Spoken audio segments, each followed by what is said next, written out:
Thank you for joining us this morning for our conversation around navigating your career through transition and the coronavirus 19 pandemic.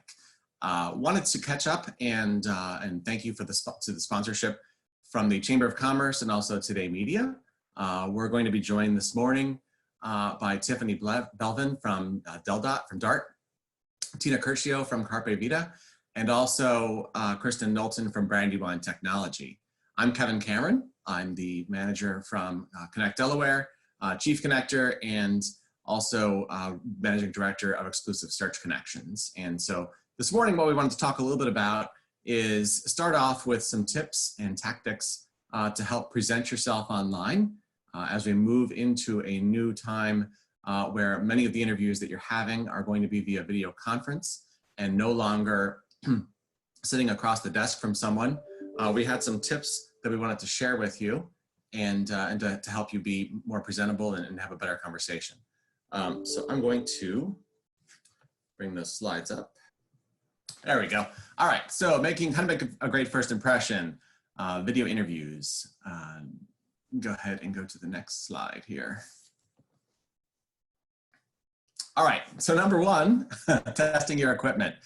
It is really important that you log on early, make sure your equipment's running, and make sure that you're comfortable with the operation of your equipment for the webinar and or video conference.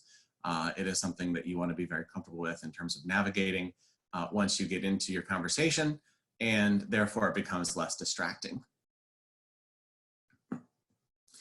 Your camera position. So this is important, and many times if you're not doing a lot of video conference or webinar for that matter, you're using a laptop and you may be looking down at the camera. What happens in that situation is that it can actually affect your speech, obviously, because you're facing down.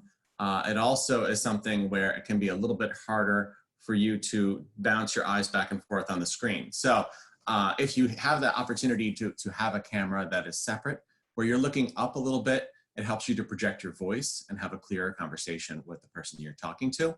It also, I think, helps in terms of having better eye contact.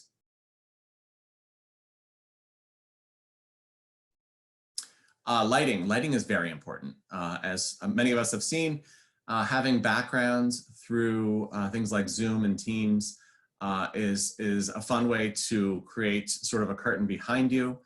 If you don't have a private space, it's also a nice way to create that privacy behind you. But lighting is really important in terms of making sure that the person can see you. Not to have an interview with someone where you can't see their face is a challenge, because you really lose that bond back and forth that you're developing early in the interview process. Location. So many of us are working from home, and this morning on the webinar, we were speaking as we were setting up with Tina and Kristen and Tiffany about the distractions of working out of a home office at the current time. And so I have a family and I have a dog and a cat, and they like to notify us when there's anything happening outside. That can be a challenge. I think it's understood by most people in an interviewing capacity that there will be things like that that are happening. But if at all possible, you want to minimize that. Maybe have a family member aware that you're going to be on an interview so that they can take your pets someplace else. They can take themselves, if required, someplace else, but give them something to do to get some space and some privacy. And also keep in mind that you want to be someplace where there won't be distractions. So as things begin to open up, a coffee house may not be the best possibility, just because there'll be a lot of things moving around, moving your eyes off of the camera, but also things for people to see behind you coming in and out of, even if you have a background. Go ahead. Again, using a background, if you can't find an appropriate space, makes sense and is helpful. Obviously, make sure that it's something that is suitable for your conversation. You can create a custom one. You can do something that's just a plain color or a scene, but if you have a space in your home office that you'd like to cover with something, that's a great way to do that.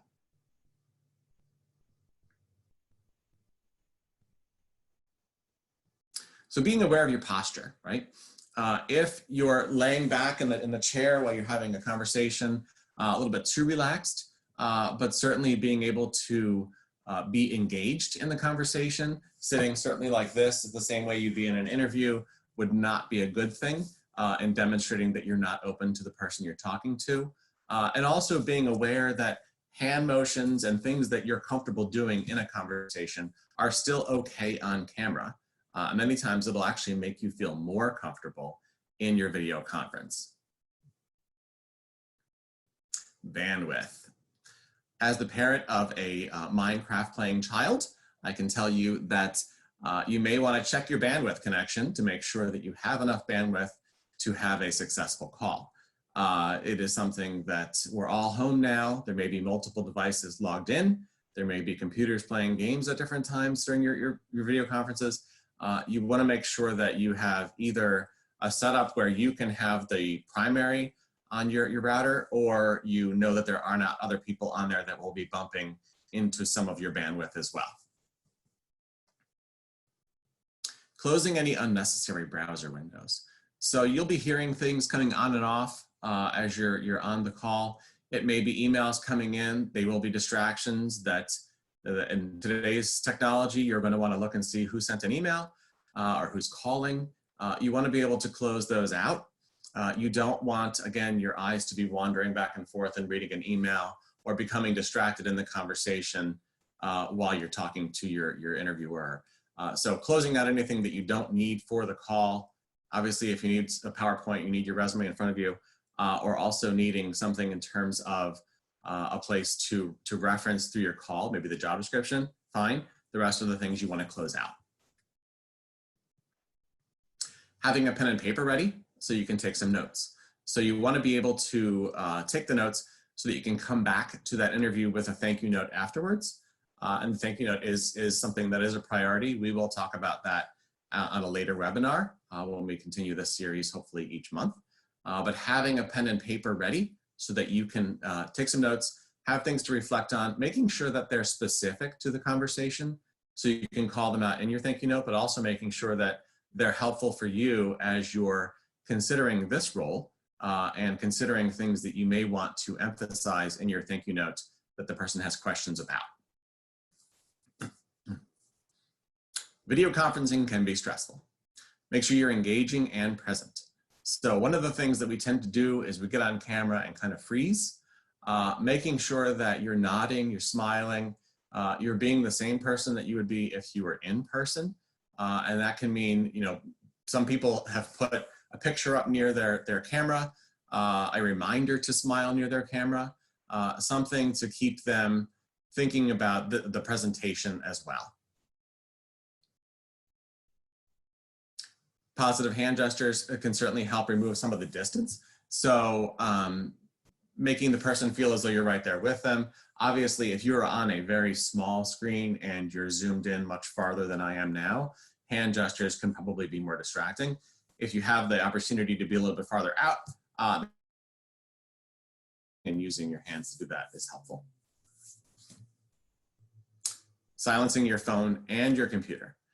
So I have noticed on several Zoom calls and team calls that I've been on that people still have the volume up pretty high on emails and whatnot. And so you're in the actual call and hearing other people receiving messages and dings and things like that going off.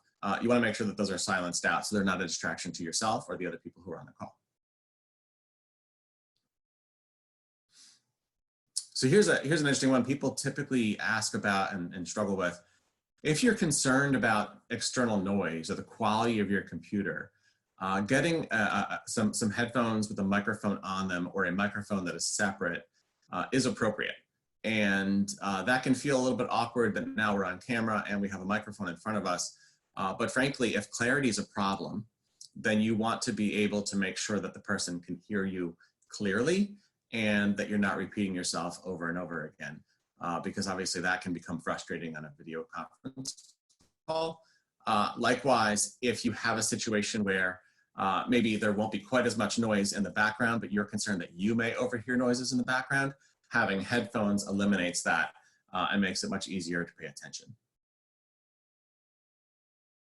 Keeping a professional appearance. So I think we've all joked around that shirt sales have gone through the roof and pant sales have dropped off. You can do whatever you'd like to do. when you're on video conference, but it is still an interview, so you do want to be dressed appropriately for the interview.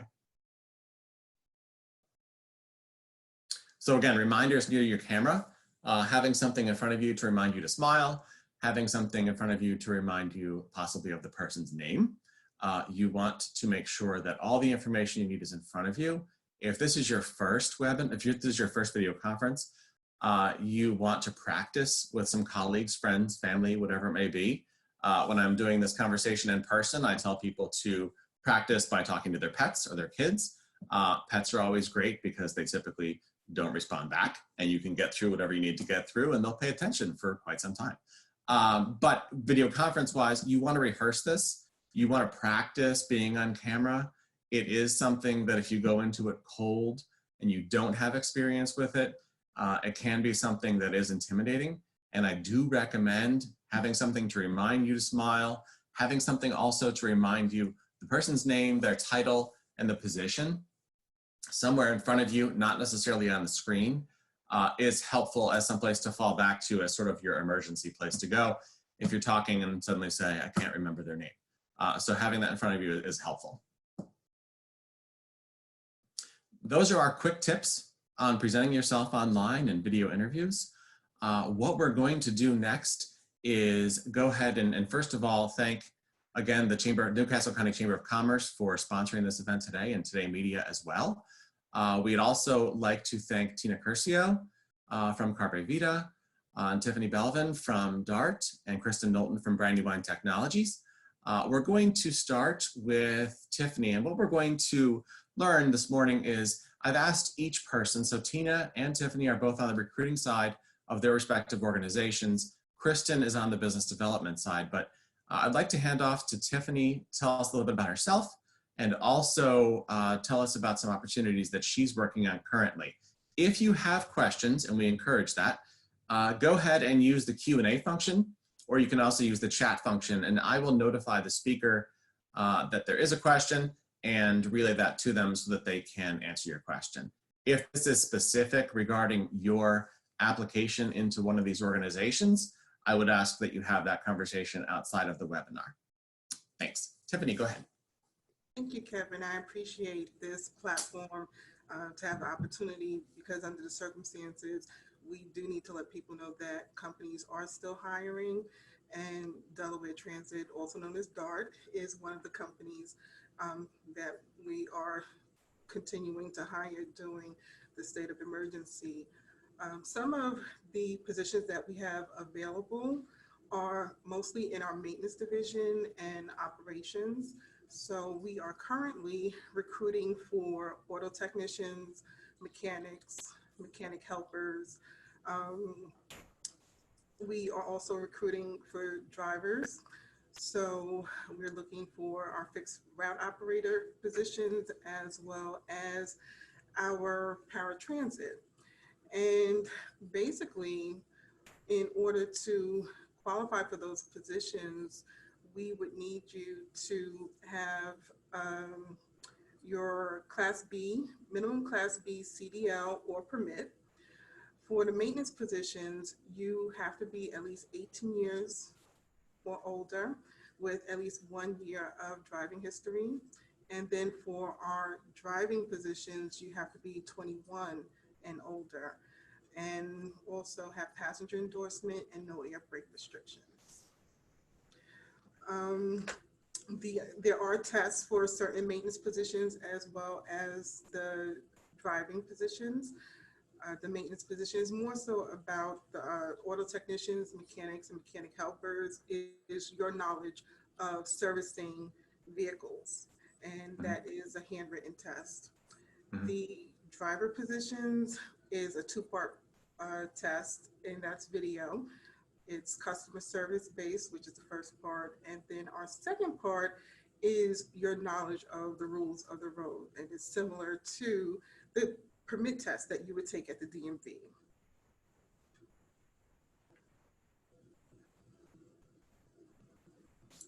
Okay, thank you. Tiffany, can you tell us if this is your opportunity to share something in terms of what would help you out as well? So as people are applying to those roles, what's the best way to do that? Is it through the website?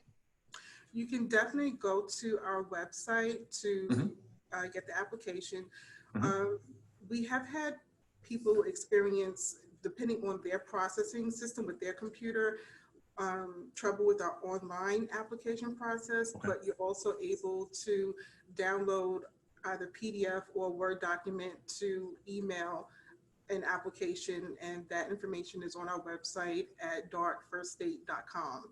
So the best way is to go to our website and apply for the positions. The current opportunities available are also listed there with the job descriptions. Thank you. Okay. So for especially for our audience this morning, one more thing. So give us something that really makes an impression on you when somebody applies to a position. Like, what is it that either makes your job easier or something that you see their information come in, you go, wow, I need to talk to them? What makes our job easier is to make sure to fill out the complete application. That's a good one. I like that. Yes, especially work history, because you do need at least 1 year work history. So if it doesn't indicate on your application that you have that information, then we have to reach out to you and see if you maybe left something out, or unfortunately we wouldn't be able to consider you. If you already have a CDL, definitely put that on your application, because that stands out to us, because of course we need you to have either the license or the permit at the time of hire. Now you can still take the test, and we welcome you, and we will still make you the offer if you don't have it at the time.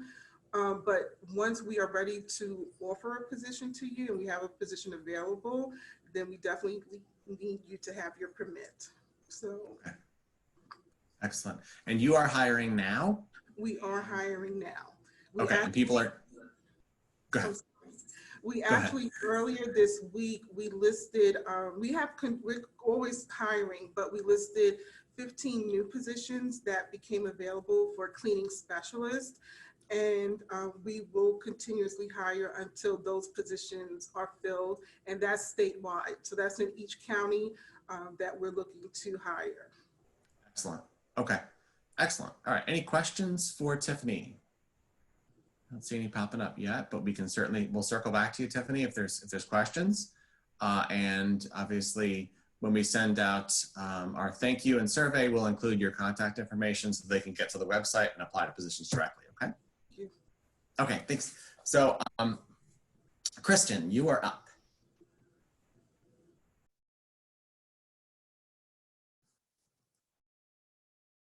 Good morning. Can you hear me? There she is. Yes. Yay. So I'm Kristen Knowlton. We're with Brandywine Technology. We're located in Wilmington, and we're an IT staffing and recruiting firm. Basically, we help organizations, small and large, find IT talent for short-term, long-term, and permanent placements. Opportunities that we're currently looking for, and I remember I'm on the business development side, but we are looking for help desk roles, network engineer level 1s, and cybersecurity analyst currently. Right now, what we're seeing overall from our clients is once COVID-19 started, we had a lot of hiring freezes, which hurt everybody over the industries. But now we're kind of seeing the light at the end of the tunnel. Everybody's starting to recruit again, hire again. We've done several placements over the last 6-8 weeks, even during COVID-19. But now we're starting to do more, and business is picking up. People are starting to hire again, and it's almost like it's getting happy. For Brandywine Technology as a staffing company, I have to say what sets us apart is the high level of service. So for us, for a candidate that gets an interview with one of our clients, we will walk them in on their first day, do that warm introduction for them so they're not as nervous, get the jitters away. And then if they do get the position, we walk them on the first day to wish them good luck. Another thing I want to touch on, we mentor young men and women women that are seeking a career in technology. We will coach them through an interview process, and often we will place them in some of our IT roles. Lastly, for us, you want to lean on staffing companies if you're looking for a job. Staffing companies will help guide you. We obviously only specialize in technology, but there's plenty of excellent other staffing companies out there that have several roles that could be in your area of expertise that are willing to help you. Excellent. Thanks, Kristen. You're So welcome. in terms of what you're seeing, I like the term things are starting to get happy. I think companies are starting to look at this as we need to build a strategy to open things up going forward, and in terms of where are those needs and what's going to happen with them.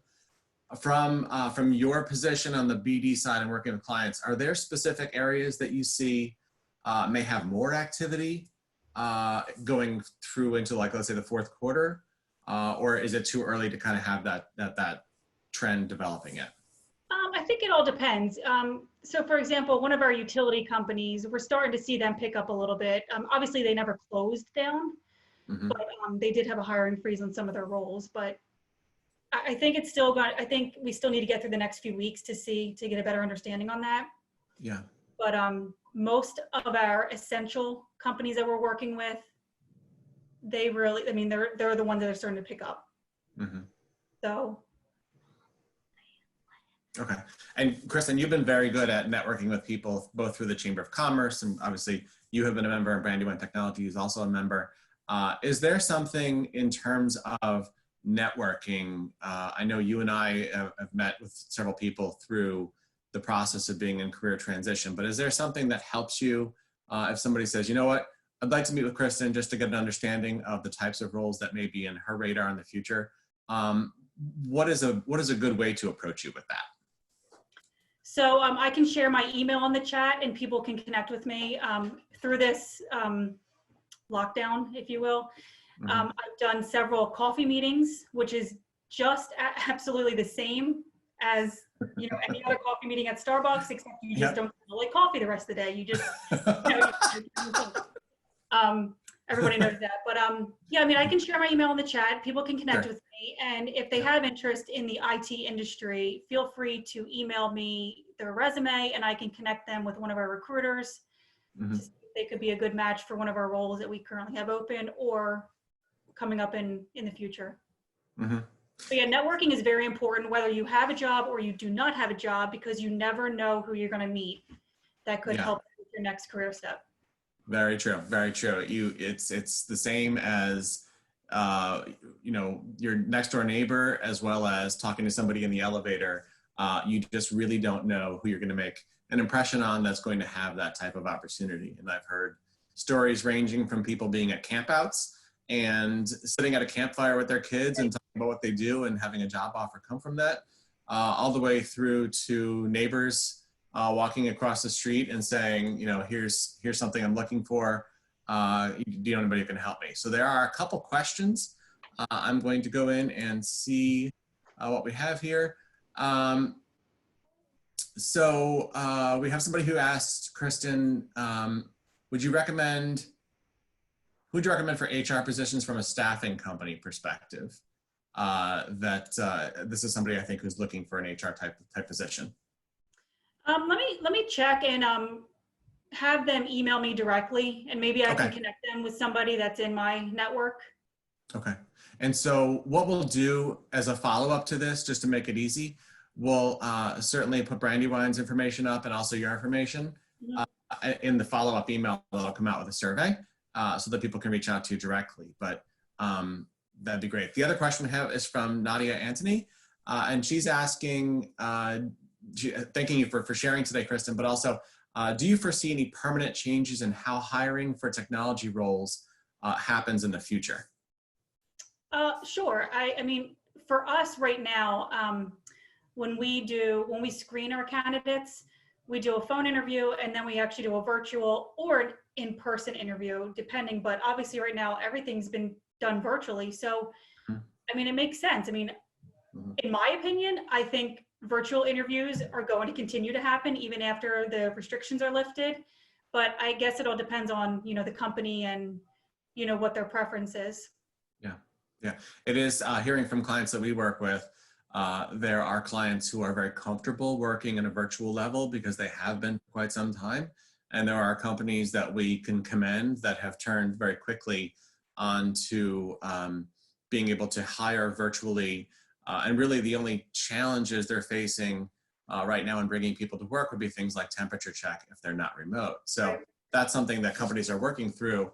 That will be, I'm sure, worked out in the coming months. But I think we have maybe discovered an advantage that we have now to being able to do more of this remote and less of it in person, and being a little bit less time consuming, I think, for both the hiring manager and the candidate, and not having to go back and forth to an office. So, Right. Kristen, thank you very much for your time this morning. You're welcome. And if we have more questions for you, I'll certainly circle back. But as I said, we'll have your information in the follow-up email too. All right. Thanks, Kevin. Yep. And Tina, you are next.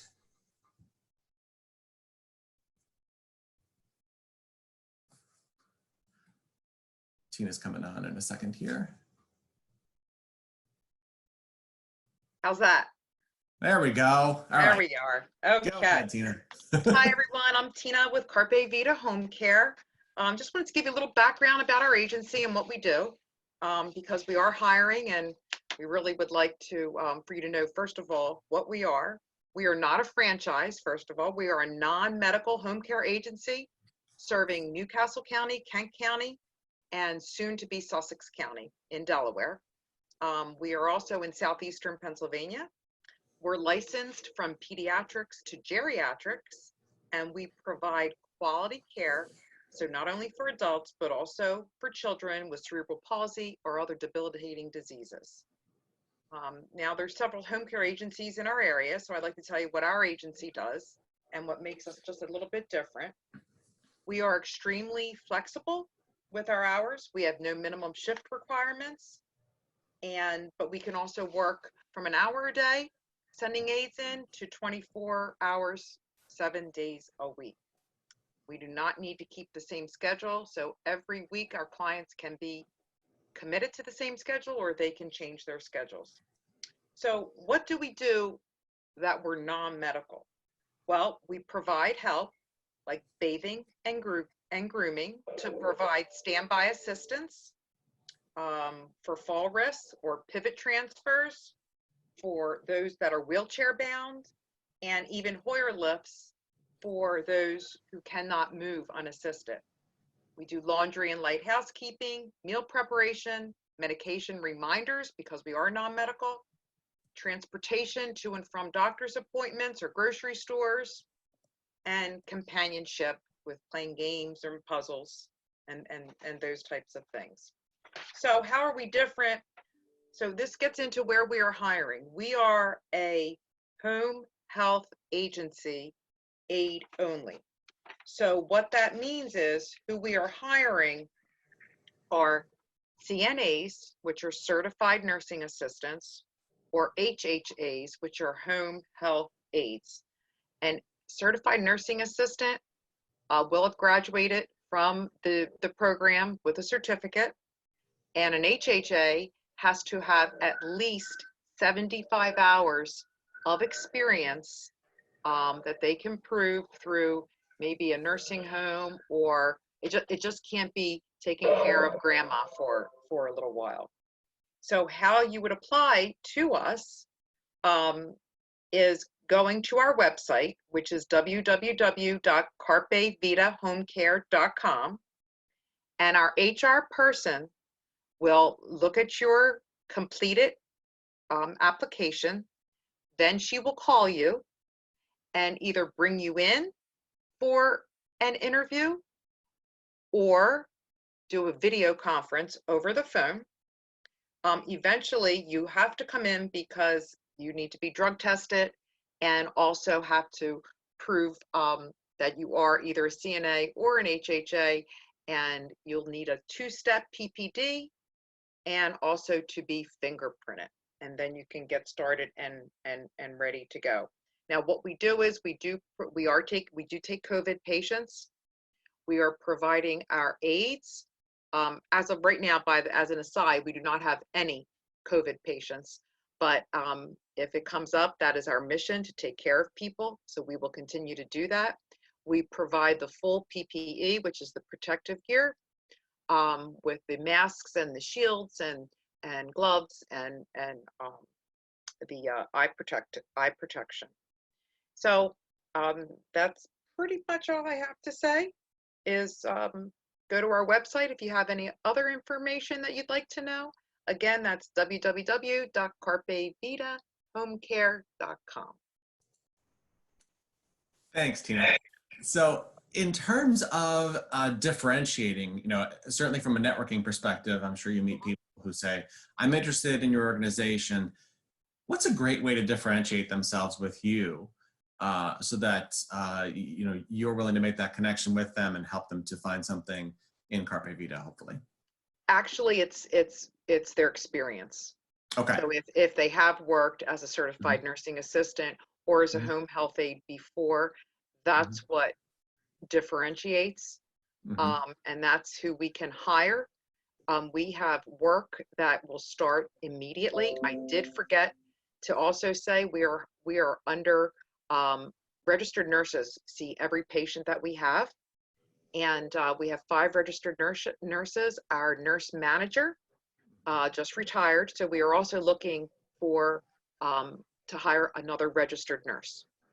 Okay. Excellent. They do all of our assessments for each client. Okay. All right. And I just want to do that. We do test for COVID with our aides if there's any questions, and as far as them not being able to pass the standard health questionnaire that has been brought up for COVID-19. Okay, excellent. Thank you for the information. Thank you for the work you're doing, as well as your organization, especially at this time.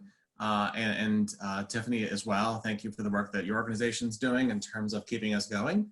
And Kristen, thank you for the information in terms of helping our audience to understand what you're seeing and what we're kind of all seeing in terms of some of the video conference and the kind of the new process that we're seeing with hiring right now.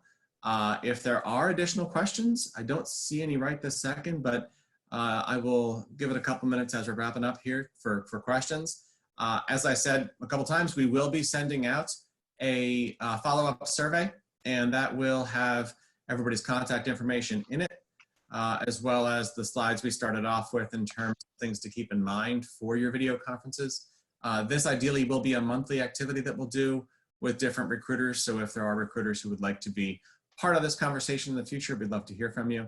And once again, thank you to certainly the Newcastle County Chamber of Commerce, to Today Media, to DART, to CarpeVITA, and to Brandywine Technology for your time this morning and to loaning us some of your employees. All of those organizations in terms of Brandywine and CarpeVITA and DART are Chamber of Commerce members, as am I, and we value that connection quite a bit in terms of being able to network. But that's essentially a wrap in terms of this conversation. Again, this will be coming out via both survey and ideally via video too in the coming days. We appreciate your time and look forward to seeing you soon. Thank you, everybody. Be safe.